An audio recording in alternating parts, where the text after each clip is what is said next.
অ্যাসিডের তীব্রতা নির্ণয় ইন্টারমিডিয়েট থেকে মেডিকেল ভার্সিটি সকল জায়গার জন্য ইম্পর্টেন্ট, কিন্তু এটাই আমরা সবসময় ভুল করে আসি, তাই না বাবারা? কোনো চিন্তা নাই, আজকে আমি তোমাদের জন্য নিয়ে আসছি বস মেথড। আমি জিৎ বিশ্বাস, ঢাকা মেডিকেল কলেজ।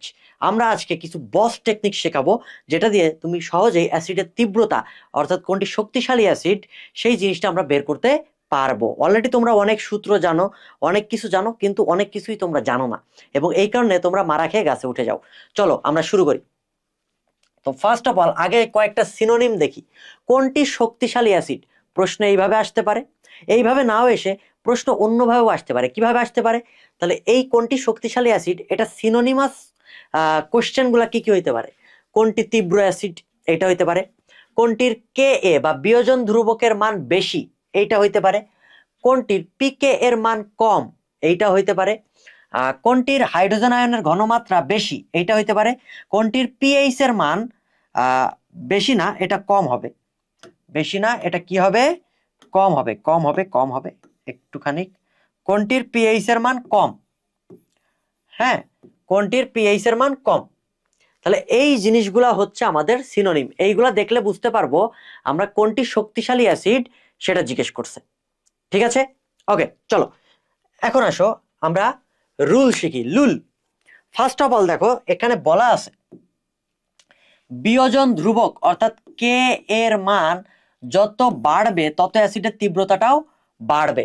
চিন্তা করে দেখো CH3CH, এটার বিয়োজন ধ্রুবক কত? 1.18 × 10⁻⁵। অনেক বইতে হচ্ছে HCH এর ক্ষেত্রে 4 আর এটার ক্ষেত্রে 5, রাইট? আর H2SO4 সালফিউরিক অ্যাসিডের ক্ষেত্রে কত? 10⁻3। তাহলে বলো কার বিয়োজন ধ্রুবকের মান বেশি? Sulphuric acid. That means sulphuric acid is greater than acetic acid. কথা ক্লিয়ার? আবার সহজভাবে যদি বোঝায়, এইখান থেকে একটা জিনিস আসে, অজৈব অ্যাসিডের তীব্রতা জৈব অ্যাসিডের তুলনায় বেশি। এই জিনিসটাও আমরা জানি, রাইট? এরপরে চলে আসো কেন্দ্রীয় পরমাণু, এটা হচ্ছে অক্সো অ্যাসিডের ক্ষেত্রে। অক্সো অ্যাসিড মানে কি? যাদের মধ্যে অক্সিজেন আছে। এদের কেন্দ্রীয় পরমাণুর জারণ সংখ্যা যত বাড়বে তাদের তীব্রতা তত বাড়বে। এখন চিন্তা করে দেখো HClO4, এখানে ক্লোরিনের জারণ মান কত? 4 × 8 থেকে একবার দিলে +7। H2SO4 সালফারের জারণ মান কত? +6। এই ক্ষেত্রে বলা যায় HClO4 তীব্র অ্যাসিড, রাইট? এখন চিন্তা করো বাই এনি চান্স এই কেন্দ্রীয় পরমাণুর জারণ মান একই হয়ে গেল, তখন তো তুমি তীব্রতা বের করতে পারতেছো না। সেই ক্ষেত্রে আমাদের রুল আসছে 3 নাম্বার। এই ক্ষেত্রে দেখবো কেন্দ্রীয় পরমাণুর আকার যত ছোট হবে, এটাকে একটু সরাই দিই, কেন্দ্রীয় পরমাণুর আকার যত ছোট হবে সেটা তত বেশি তীব্র অ্যাসিড। এটা ক্লিয়ার? কেন্দ্রীয় পরমাণুর আকার কেমন ছোট দেখো তো, HNO3, এখানে নাইট্রোজেনের যেহেতু অক্সো অ্যাসিড, কেন্দ্রীয় পরমাণুর জারণ মান আগে বের করতে হবে। কি আছে? 3 × 6, 6 থেকে একবার দিলে থেকে +5। H3PO4 ফসফরিক অ্যাসিডেরও ফসফরাসের জারণ মান +5। দুইটার ক্ষেত্রে জারণ মান +5 বের হয়ে গেছে। কিন্তু কিন্তু কিন্তু দেখো এই ক্ষেত্রে তো আমাদের তীব্র অ্যাসিড বের করাটা একটু টাফ। তখন আমরা দেখতেছি যে নাইট্রোজেনের আকারটা কিন্তু ফসফরাসের চাইতে ছোট। যেহেতু নাইট্রোজেনের আকার ছোট, সুতরাং HNO3 তীব্র অ্যাসিড আর H3PO4 দুর্বল অ্যাসিড। কথা ক্লিয়ার? ওকে, গেল এই 3টা রুল শিখলাম। এরপরে চলে আসো ঋণাত্মক আয়নের আকার বৃদ্ধি। এটা কিসের ক্ষেত্রে? হাইড্রা অ্যাসিড বা অনেক জায়গায় বলা হয় হ্যালো অ্যাসিড। হ্যালো অ্যাসিড বলতে কি? HCl, HBr, HF এইগুলা। তার মানে অ্যানায়নের আকার, সোজা কথায় হ্যালো অ্যাসিডের ক্ষেত্রে কি দেখবো? অ্যানায়নের আকার দেখবো। অ্যানায়নের আকার যত বাড়বে তত হ্যালো অ্যাসিডের তীব্রতাও বৃদ্ধি পাবে। কথা ক্লিয়ার? দেখো তো hydrogen iodide, hydrogen bromide, HCl, ক্লোরিনের আকার সবচাইতে ছোট, এই কারণে HCl এর তীব্রতা কম। HI আয়োডিনের আকার সবচাইতে বড়, অ্যানায়নের আকার যেহেতু বড় তাই HI হাইড্রোজেন আয়োডাইড এটার তীব্রতাও বড়। কথা ক্লিয়ার? ওকে, এরপর চলে আসো, এটা আমরা একটু আগে বলছি কে এ দিয়ে বুঝাইছি অজৈব অ্যাসিডের তীব্রতা জৈব অ্যাসিডের তুলনায় বেশি। যেমন HNO3 HCH, কোনটা অজৈব অ্যাসিড? HNO3, দ্যাট মিনস এটার তীব্রতা বেশি। ক্লিয়ার? এরপর চলে আসো জৈব অ্যাসিড গুলা নিয়ে আমরা একটু কথাবার্তা বলি। জৈব অ্যাসিডের ক্ষেত্রে আমরা যেটা দেখতেছি ক্লোরিনের সংখ্যা ম্যাক্সিমাম ক্ষেত্রে পরীক্ষায় ক্লোরিন দিয়েই আসে, তাই তোমাদের বইতে দেখবা ক্লোরিন দিয়েই ব্যাখ্যা করা আছে। কিন্তু কিন্তু এই জায়গাটায় তোমাদের একটা ভুল হয়। চলো আমরা একটু পরে দেখবো যে বস মেথড জিনিসটা কি। হ্যাঁ, জৈব অ্যাসিডে ক্লোরিনের সংখ্যা যত বাড়বে তার তীব্রতাও তত বৃদ্ধি পাবে। দেখো তো CH2ClCH, এই ক্ষেত্রে একটা ক্লোরিন, Cl2CHCH ক্লোরিন দুইটা, এই ক্ষেত্রে ক্লোরিন তিনটা। সুতরাং যেটাতে ক্লোরিনের সংখ্যা বেশি সেটা তীব্রতা বেশি। এটা বুঝছো? Okay good. আরেকটা নিয়ম আছে, এইখানে আরেকটা নিয়ম লিখে রাখো, কার্বন সংখ্যা, ক্লোরিন থাকলো না, মনে করো ক্লোরিন নাই, তখন জৈব অ্যাসিডের ক্ষেত্রে কার্বন সংখ্যা যত কম হবে তীব্রতা তত বেশি হবে। নিচেরটাতে খেয়াল করো, HC+H কার্বন একটা, CH3CH কার্বন দুইটা, তারপর CH3CH2CH কার্বন তিনটা, তাহলে কোথায় কার্বন সংখ্যা কম? HC+H এ। তার মানে এটার তীব্রতা বেশি। এখানে কিন্তু ক্লোরিন ফ্লোরিন এগুলো আসতেছে না। সুতরাং যখন দেখবো সিম্পল জৈব অ্যাসিড বলতেছে, তুমি চিন্তা করবা কোনটিতে কার্বন সংখ্যা কম সেটি তীব্র অ্যাসিড, বাট যখনই ক্লোরিন চলে আসছে তখন তোমাকে খেয়াল করতে হবে কোনটিতে ক্লোরিনের পরিমাণ বেশি সেইটা তীব্র অ্যাসিড। কথা ক্লিয়ার? ওকে, এরপরে চলে আসো, দ্রাবকের ক্ষারকতা বৃদ্ধি থেকে বোঝা যায়।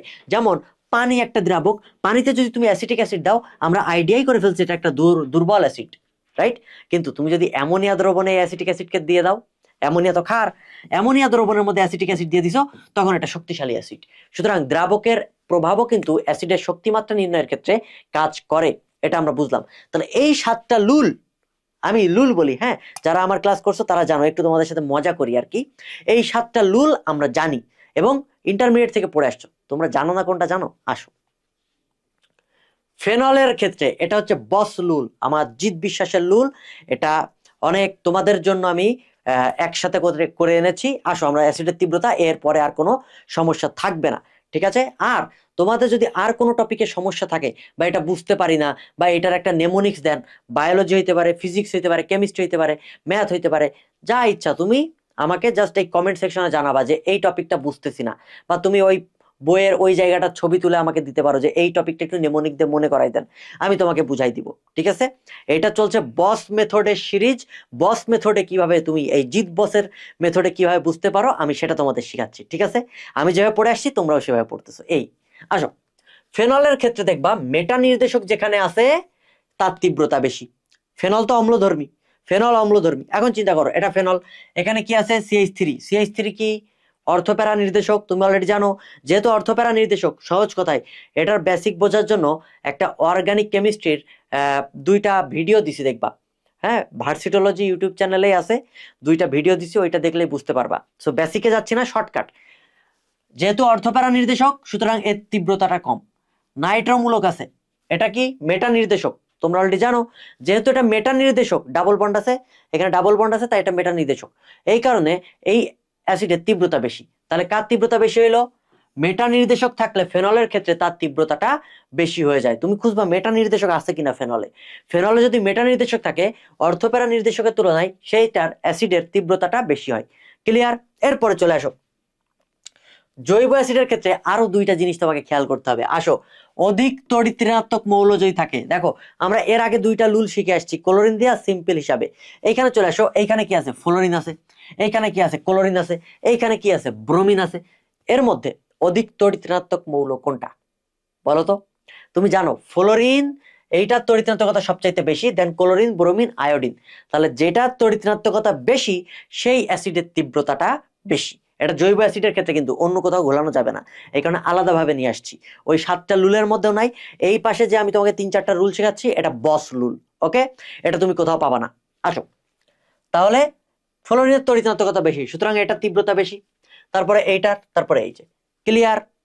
ওকে, এরপরে চলে আসো, যদি বলে হ্যালোজেন, অনেকগুলো হ্যালোজেন আছে, ঠিক আছে, একই হ্যালোজেন থাকলো, COOH এর কাছাকাছি যত থাকবে তার তীব্রতা তত বাড়বে।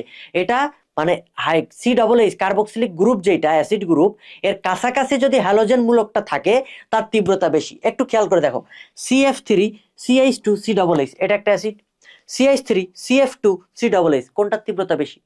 2টাতেই ফ্লোরিন আছে, রাইট? 2টাতে যেহেতু ফ্লোরিন আছে, এখন তুমি চিন্তা করো ফ্লোরিন এইখানে আর কার্বক্সিলিক অ্যাসিড গ্রুপ এইখানে, কত দূরে, তাই না? আর এইখানে ফ্লোরিন কার্বক্সিলিক গ্রুপ এইখানে, এটা কাছে না? তাহলে কার্বক্সিলিক অ্যাসিডের কাছে যেটা থাকবে তার তীব্রতাটা তত বাড়বে। দ্যাট মিন্স এই অ্যাসিডের তীব্রতাটা বেশি, এই অ্যাসিডের তীব্রতাটা কম। কথা কি বোঝা গেছে বাবারা? বস মেথড ক্লিয়ার? এটা হচ্ছে বস রুল। আসো আমরা এখন কোশ্চেন সলভ করি। ওয়াট টিস, কোনটি সবচাইতে দুর্বল অ্যাসিড? একটু আগে পড়াইছি, দেখো আমরা বলছিলাম যে কার্বন সংখ্যা যদি কম হয় তাহলে তীব্র, তাহলে এখানে কার্বন সংখ্যা কম, এটা তীব্র অ্যাসিড। কার্বন সংখ্যা এটাতে দুইটা, এইটাতে দুইটা, এইটাতে দুইটা। এখন দুইটার মধ্যে দুইটা, তাহলে এটা দুর্বল অ্যাসিড, এটা বুঝে গেছো। এর মধ্যে দেখো এইখানে ক্লোরিন আছে, এইখানে ক্লোরিন দুইটা আছে, সুতরাং তড়িৎ ঋণাত্মক মৌল বা ক্লোরিন ঢুকে গেছে, তার মানে ওর তীব্রতা তো বাড়বেই। তাহলে কোনটা দুর্বল? বি। দেখেই বোঝা যাচ্ছে, তাই না? একসাথে ওই যে 2-3টা রুলের কম্বিনেশন, কিন্তু এইটা প্রশ্ন আসছে কোথায় আসছে? জিএসটি 24-25-এ আসছে। বোঝা গেছে? ক্লিয়ার হইছো? তার মানে এইটা হচ্ছে দুর্বল অ্যাসিড। এরপরে চলে আসো, একটি জলীয় দ্রবণে অ্যাসিড যোগ করলে পিএইচ কি হয়? ইসলামিক ইউনিভার্সিটি 11-12 সালে আসছে। পিএইচ কি হবে? অ্যাসিডের পিএইচ কি হয়? আমরা সিনোনিমাস পড়ছিলাম না? পিএইচ কম হয়, তার মানে অ্যাসিড যোগ করলে পিএইচ এর মান কি হবে? কমবে। শেষ।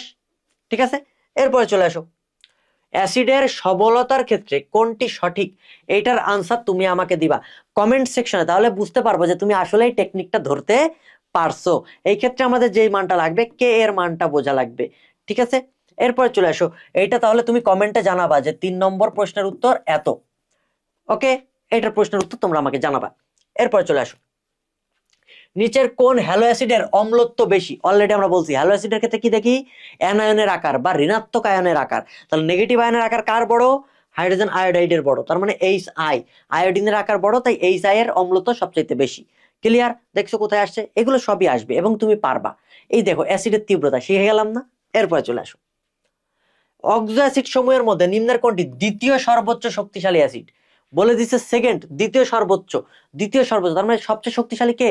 কেন্দ্রীয় পরমাণু জারণ মান বাড়াইতে হবে। তাহলে এই ক্ষেত্রে সালফারের জারণ মান কত? 4 দুগুণে 8 আর 2 বাদ দিলে +6। এই ক্ষেত্রে কত? 4 দুগুণে 8, এখানে হচ্ছে +7। এই ক্ষেত্রে কত? +5। এই ক্ষেত্রে কত? 3 দুগুণে 6, 6 থেকে 2 বাদ দিলে থাকে +4। তাহলে সেকেন্ড পজিশনে কে আছে একটু তাকিয়ে দেখো তো। এটা 6, 7, 5, 4, সেকেন্ড পজিশন আছে H2SO4। তার মানে এটা দ্বিতীয় সর্বোচ্চ অ্যাসিড। ক্লিয়ার? ওকে, এরপরে চলে আসো, মানে কেন্দ্রীয় মৌলের জারণ মানটা আমরা হিসাব করলাম। এরপরে চলে আসো, হাইড্রোঅ্যাসিডের তীব্রতা কিসের উপর নির্ভর করে? অলরেডি বলছিলাম না? অ্যানায়নের আকারের উপরে। অ্যানায়ন আকার কোনটা? এই যে ঋণাত্মক আয়নের আকারের উপরে নির্ভর করে। এরপরে চলে আসো, নিচের কোন দ্রবণের পিএইচ সর্বাধিক? চিন্তা করে দেখো, পিএইচ সর্বাধিক বলছে, তার মানে কি দুর্বল অ্যাসিড কোনটা এইটা জানতে চাইছে। তাহলে দুর্বল অ্যাসিড কোনটা একটু চিন্তা করে দেখো, সবগুলোর ঘনমাত্রা সেম দিছে। HCl কি দুর্বল? না। H2SO4 কি দুর্বল? না। H2CO3, কার্বনিক অ্যাসিডটা দুর্বল, তাই না? ওকে, H3PO4 এটাও তো তীব্র অ্যাসিড। সমাপ্ত। তাহলে এই যে জিৎ বিশ্বাস, তুমি এই জিৎ বিশ্বাস পেজ, এই পেজেই তুমি সব ভিডিওগুলা পাবা। জিৎ বিশ্বাস পেজে ভিডিওগুলা পাবা। এটা হচ্ছে বস মেথড চলতেছে, বস মেথড। এই বস মেথডের মাধ্যমে তোমার যত ধরনের টেকনিক দরকার শর্টকাট বোঝাবো। তোমার যদি কোনো জিনিস বুঝতে অসুবিধা হয় সেই জিনিসটা বোঝাবো। আমরা একটা সিরিজ চালু করছি, সো তোমাদের যেসব টপিকে সমস্যা, হ্যাঁ, তুমি কমেন্ট করে জানাইতে পারো। ঠিক আছে বাবারা, সবাই ভালো থাকো, সুস্থ থাকো, আর প্রশ্নটার উত্তর দিয়ে যাও অ্যাসিডের তীব্রতা নিয়ে। আশা করি এরপরে তোমাদের আর কোথাও কোনো সমস্যা থাকবে না। Best of luck.